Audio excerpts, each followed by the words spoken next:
Movie के first scene में हम एक आदमी को देखते हैं जो एक लड़की के मुंह में जबरदस्ती एक लंबी ट्यूब घुसा रहा है। फिर एक छोटे से लाल कपड़े में से कॉकरोच निकालता है और उस ट्यूब के अंदर डाल देता है। इसी कमरे में एक और आदमी जमीन पर पड़ा हुआ है जो ये सब देखकर डर जाता है और सोचता है कि इसके बाद उसी की बारी है। वो सनकी आदमी उस लड़की के मुंह में ट्यूब हटाकर उसका मुंह अपने हाथों से बंद कर देता है ताकि कॉकरोच उसके गले से नीचे चला जाए। लड़की उल्टी करके कीड़े को निकालने की कोशिश करती है लेकिन कुछ असर नहीं होता। सनकी आदमी लड़की का दर्द कम करने के लिए कॉकरोच को फिर से बाहर निकालने सोचता है और उसके पेट पर चाकू से वार कर देता है। इतना ही नहीं, वो उस चाकू को 360 डिग्री तक घुमाकर लड़की के चेस्ट तक ले जाता है। चाकू निकालने के बाद उसने लड़की का दिल उसके शरीर से बाहर निकाल दिया, जिसकी वजह से लड़की की दर्दनाक मौत हो जाती है। अब आपको लगता है कि मूवी में इस लड़की की सबसे बुरी मौत हुई है, तो आप गलत हैं। लड़की का नाम केट है और 20 साल पहले वो बहुत शरारती बच्ची थी। अपने फ्रेंड्स के साथ मिलकर वो एक माइक नाम के बच्चे को बुली किया करती थी। एक दिन उसने माइक के मुंह में एक बहुत बड़ा कीड़ा डाल दिया और फिर केट के फ्रेंड्स ने माइक का मुंह बंद कर दिया। माइक खुद को छुड़ाने की बहुत कोशिश कर रहा था लेकिन छुड़ा नहीं पाया। आखिरकार कीड़े को निगल लेता है। केट इतना सब करके भी नहीं रुकती और माइक के सिर पर मुट्ठी भर जहरीली मकड़ियां डाल देती है। मकड़ियां माइक के कानों में घुस गईं। वो बेबसी से चिल्लाता हुआ वहां से भाग जाता है लेकिन बच्चे उसे ज्यादा दूर जाने नहीं देते। सभी ने मिलकर माइक के हाथों में कीले गाड़ दी और फिर बड़े बड़े कीड़े उसके चेहरे पर फेंक दिए। अगली सुबह केट माइक का विश्वास जीतकर उसे एक रहस्यमय जगह पर ले जाती है जहां एक कैबिन था। केट ने माइक को डराने के लिए उसे अंदर जाने के लिए कहा लेकिन माइक हिचकिचा रहा था। केट ने उसको झूठा प्रॉमिस करते हुए कहा कि अगर तुम अंदर जाओगे तो मैं तुम्हें किस करूंगी। माइक केट को पसंद करता था और इसीलिए उसने उसकी बात मान ली। अंदर जाते ही किसी ने माइक का मुंह बंद करते हुए उसे पीछे खींच लिया। बच्चे डर जाते हैं और माइक को अकेला वहां छोड़कर भाग जाते हैं। किसी ने भी माइक के पेरेंट्स को नहीं बताया कि वो कहाँ है। तब से माइक को सुअर बाड़े में बंद कर दिया गया। ना कंबल ना गद्दा, बस एक भारी जंजीर उसके हाथों में रहती थी। असल में उसे जोहन नाम का एक परवर्ट आदमी ने कैद करके रखा था। जॉन उसे हर दिन केवल कच्चा मांस खाने को देता और उससे अपना सारा काम करवाता था। काम में थोड़ी सी भी कमी होने पर जॉन उसे वाटर गन से पनिश करता था। एक दिन माइक जैसे तैसे वहां से भाग जाता है लेकिन घंटों तक जंगल में दौड़ने के बाद वो समझ गया कि वो वहां से बिना सहायता के नहीं निकल सकता था। इसीलिए वो फिर से जॉन के पास लौट आया। तभी से उसने अपनी कसरत मजबूती से करनी शुरू कर दी। वो चाहता था कि वो एक टॉल एंड स्ट्रॉन्ग आदमी बने ताकि वो उन सब से बदला ले सके जिनकी वजह से आज उसकी ये हालत हुई है। देखते ही देखते 10 साल बीत गए। एक दिन दोनों में किसी बात पर झगड़ा हो गया और जॉन ने माइक पर पीछे से वार करके उसे बेहोश कर दिया। जब माइक को होश आया वो खुद को खोलते हुए पानी के ऊपर उल्टा लटका हुआ पाता है। माइक रहम की भीख मांग रहा था लेकिन जॉन नहीं माना। तभी अचानक जॉन को खांसी आ गई। माइक मौके का फायदा उठाते हुए खुद को आजाद करा देता है और अपनी जगह जॉन को लटका देता है। फिर जॉन माइक के सामान को देखने लगता है जिसमें उसे एक न्यूज़पेपर कटिंग मिलती है जिससे उसे पता चलता है कि माइक के पेरेंट्स उसकी तलाश कर रहे थे।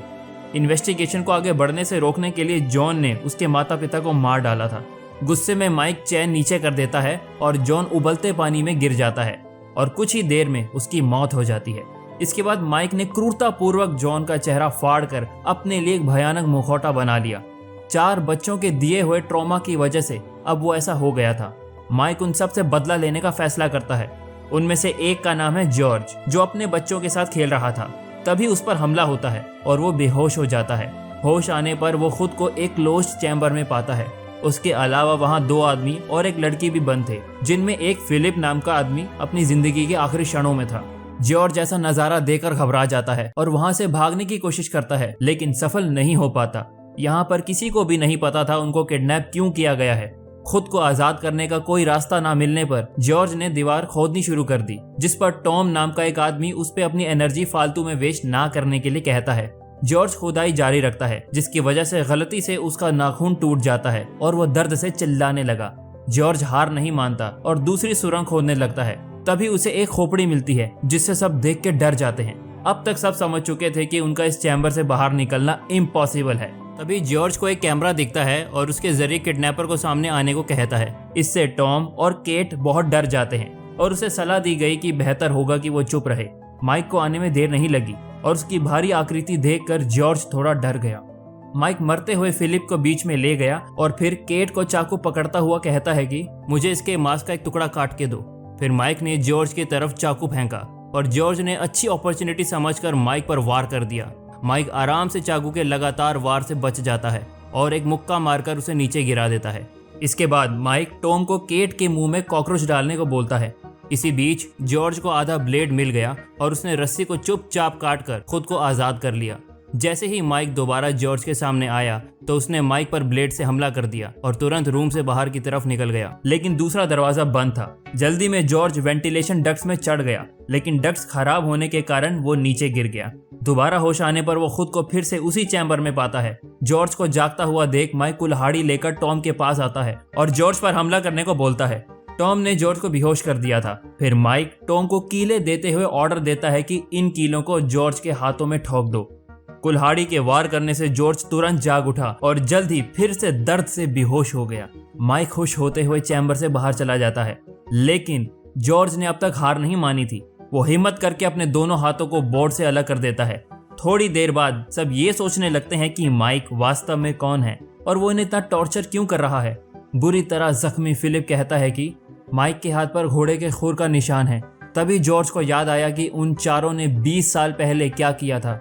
सब आश्चर्य में बात करते हैं कि कोई 20 साल पहले का बदला अब कैसे ले सकता है, और जो भी उन्होंने किया था वो मजाक मस्ती में किया था।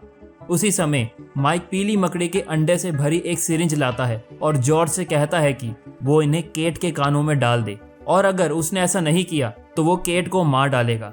जॉर्ज को माइक की बात माननी पड़ेगी। माइक अपने अगले टारगेट फिलिप के पास जाता है और उसे दीवार से भिड़ाकर मार डालता है। फिर वो कमरे में जाकर फिलिप की तस्वीर पर कांटा लगा देता है।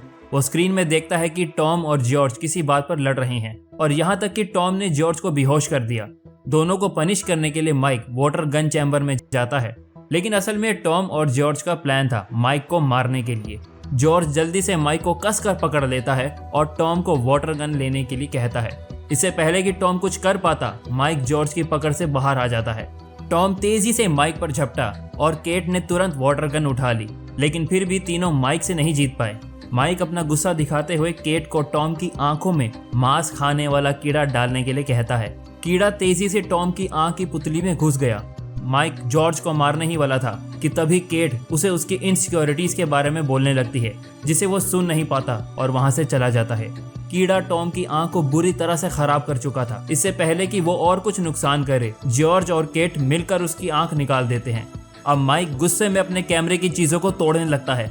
कुछ देर बाद चैम्बर की लाइट्स ऑन ऑफ होने लगती हैं, जिससे सब समझ जाते हैं कि माइक फिर आ रहा है। टॉम अपनी सुरक्षा के लिए जॉर्ज से चाकू मांगता है, लेकिन जॉर्ज मना कर देता है। इस बार दोनों की असली लड़ाई शुरू हो गई और गलती से चाकू टॉम के मुंह में लग जाता है। जॉर्ज के चाकू खींचते ही टॉम मर जाता है। तभी केट जॉर्ज से चाकू छीन लेती है। दोनों में बहस हो ही रही थी कि माइक पीछे से आकर केट की गर्दन पकड़ लेता है। इस बार जॉर्ज माइक को समझाने की कोशिश करता है कि बचपन में जो कुछ भी हुआ वो उनकी बहुत बड़ी गलती थी, और अगर उन्हें पता होता कि उसके साथ इस घर में क्या हो रहा है तो वो उसकी हेल्प जरूर करते। आखिरकार माइक उसकी बात मान लेता है। जॉर्ज धीरे से माइक के हाथ से चाकू ले लेता है और तभी केट अचानक माइक के हाथ को काट लेती है। अब सिचुएशन काफी बिगड़ चुकी थी, इसलिए जॉर्ज को माइक पर चाकू से वार करना पड़ा। लेकिन जब वो दूसरे वार के लिए जाता है तो चाकू गलती से केट को लग जाता है। फिर माइक केट को बड़े दर्दनाक तरीके से मार डालता है। अब सिर्फ माइक और जॉर्ज बचे हैं। तभी माइक ने एक अजीब अनुरोध किया। उसने जॉर्ज से उसे मारने के लिए कहा। इस अनुरोध से जॉर्ज कंफ्यूज हो गया। डर के मारे जॉर्ज वहां से भाग जाता है, लेकिन माइक उसे जल्द ही पकड़ लेता है और दोनों में लड़ाई होने लगती है। माइक जॉर्ज का बहुत तेज गला दबाने लगता है और कहता है कि यदि तुम मुझे नहीं मारोगे तो मैं तुम्हारी बेटी को अपने साथ रहने के लिए पकड़ने चला जाऊंगा। ये सुनकर जॉर्ज जैसे तैसे जमीन से चाकू उठाता है और माइक को मार देता है। 10 साल बाद जॉर्ज की 2 बड़ी बेटियां जंगल में पिकनिक मनाने के लिए आईं। अचानक माइक फिर से वापस आ जाता है और मूवी यहीं खत्म हो जाती है।